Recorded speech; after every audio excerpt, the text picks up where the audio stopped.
Hello and welcome to this edition of the Halcyon Show. My name is Lorne Wisely and I am going to be your host for this episode. Before we get into the review, it's kind of weird being a YouTuber at the moment. It just feels like every other week, every other day, every other minute on Twitter or social media, there's another one of us that's being outed as an absolute What did you call us? You have me right. I mean, come on! How hard is it to not be an asshole when the camera's not even running, or even when it is and we think we're going to be able to edit it out later? I mean, I can't talk. I'm one of them. I have to come clean with you. I am an absolute asshat when I'm not performing for you in these things. This is me when I'm not on camera.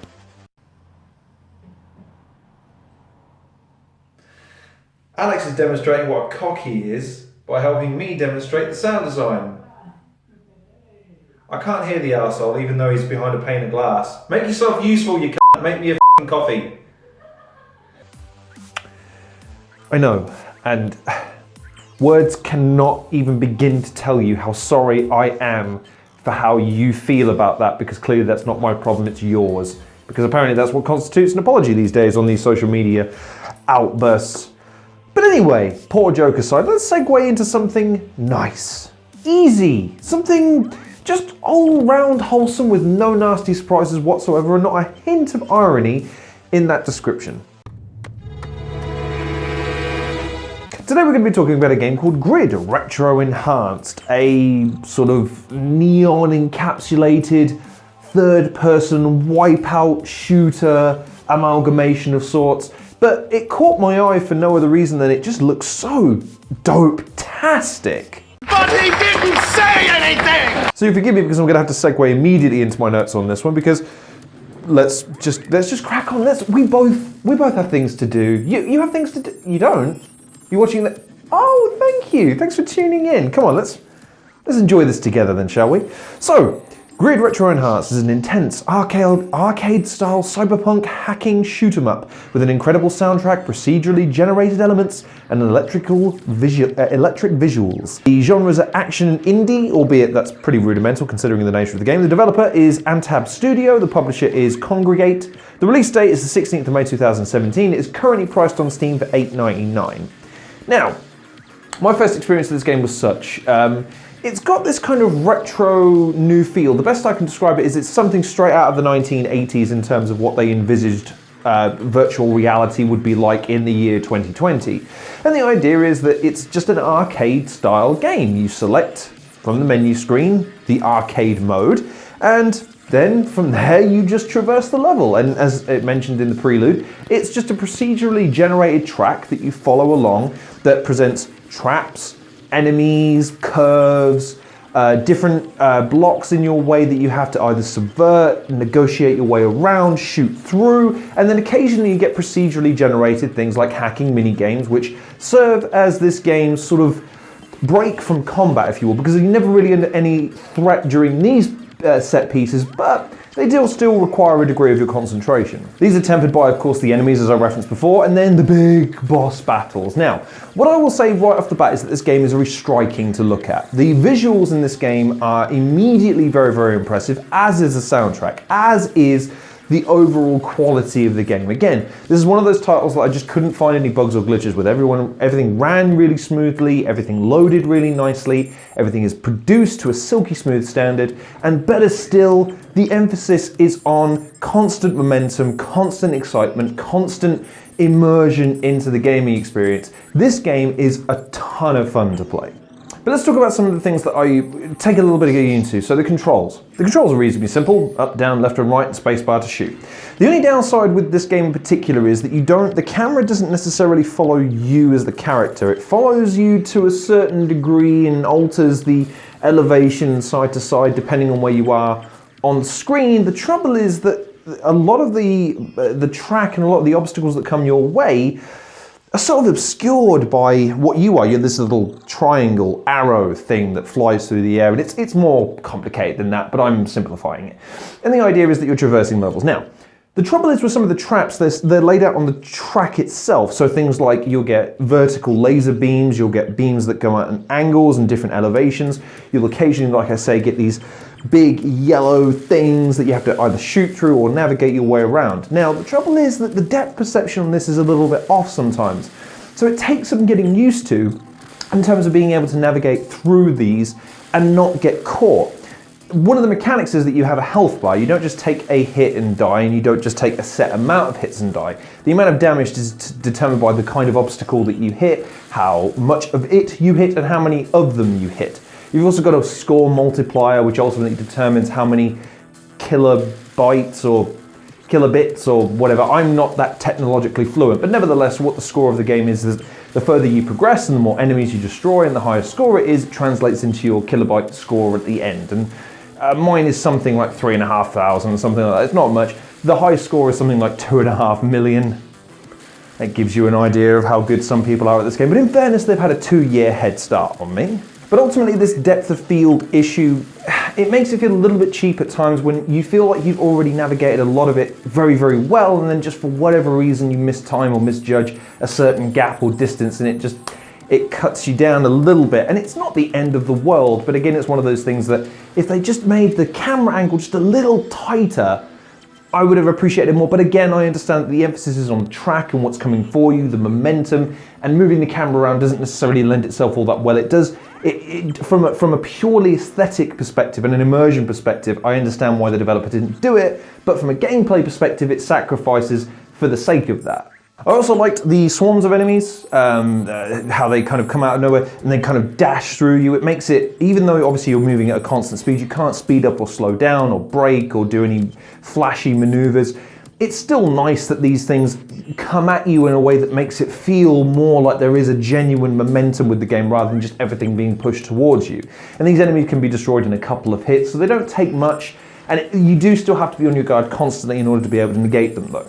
And some of these track sequences are so you'll go through, like I say, vertical traps, through laser traps, through enemies, through all sorts, and trying to negotiate all of these, only to be then confronted by a giant wall, or like I say, a hacking minigame, which basically functions as you'll get a series of digits and a series of triangles that you have to shoot in order to unlock the code. And the more times you shoot the wrong code, it sits, and obviously if you don't hack it in time, you don't get the boost that it promises you in terms of your score. It's simple enough, but it's obviously hard to track when you've got the pressure of the momentum and the timer kicking you constantly. And then after that, like I say, it'll throw you into some more enemies, and then the bosses. And the bosses are not to be trifled with. The boss, for instance, of the first level reminds me a lot of the design from Extal, from Zero Divide, in terms of that giant mechanized head. For other people, I would imagine it's more reminiscent of the Matrix head in Revolutions, I guess. Both of them not the most inspired design choices, but still, you know, kind of cool, I guess. But that's kind of it in terms of modes. There's nothing really diverse about the way this game plays beyond that. Obviously, you're just perpetually moving and the levels are going to change as you progress. In terms of the aesthetics, because really that's what this game presents you more than many other games that I've played, is an overwhelming sense of polish to its presentation. The sound design is excellent. That intro screen to this game makes it feel just the most epic fucking thing you've ever seen in your entire life. Just the lightning bolts and the crackle of the thunder and the music building up and the neon and the contrast between the blues and the light blues and the purple is just, it's a wonderful looking aesthetic, it really is. And the design of everything being somewhat rudimental yet somewhat technologically advanced, it all has a really good blend to it that just makes it feel compelling to watch. Even if the gameplay can be boiled down to a pretty simplistic formula, you don't care so much because the overall quality of this game is such that you just feel a buzz getting ready to play it for the first time. And that's really all there is to say about the game. Again, the combat isn't all that diverse. You obviously get power-ups, things like shields, doubles and triples in terms of the blast that you can use. But apart from that, there's nothing really all that revolutionary in terms of the motion. It's very, I guess, Star Fox-ish, I guess, in that sort of, in that combat sense. The bosses are the thing that are going to make this game diverse for you, and obviously chasing that ultimate high score. But you don't ever really traverse maps. it's a very linear experience, which lends itself well to that arcade. So this is where the problem comes in with this game.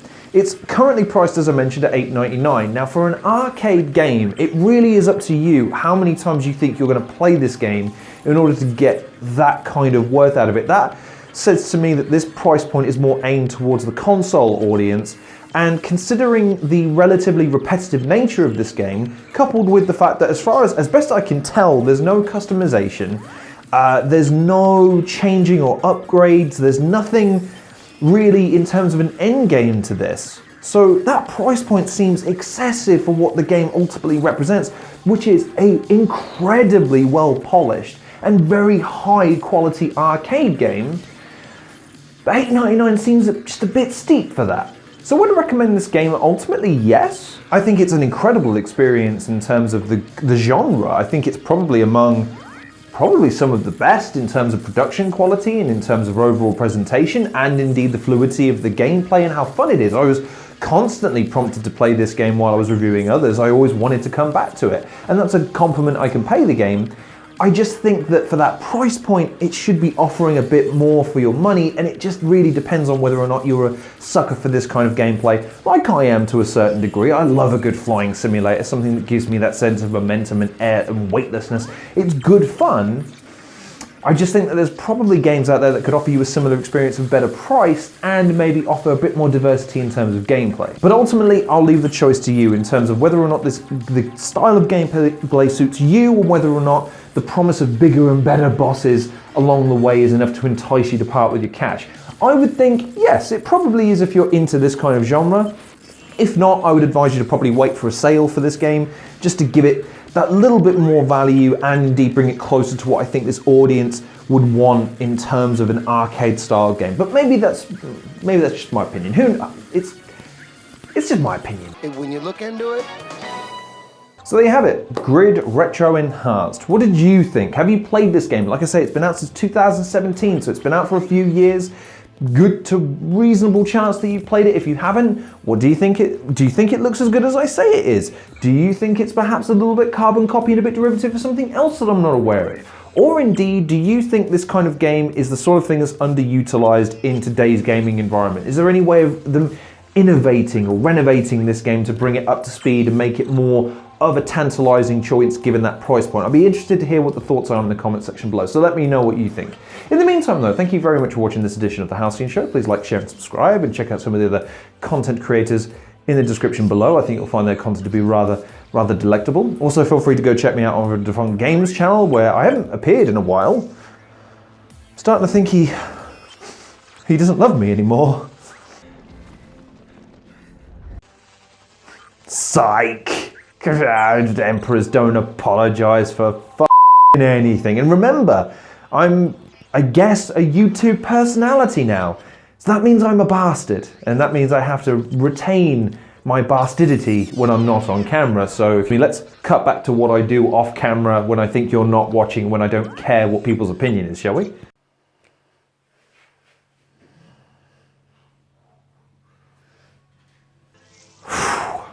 I know. I'd kick my own ass. But since that's physically impossible, I'll invite you instead to follow me on Twitter instead. I'm usually being a bastard to someone on there, so maybe that'll fulfill your power fantasies by abusing me on there. Who knows? It'd be nice to see you. In the meantime though, thanks very much again for watching. I've been your host, Lorne Risley. This has been The Halcyon Show. Take care of yourselves, and I'll see you on the next episode of The Halcyon Show.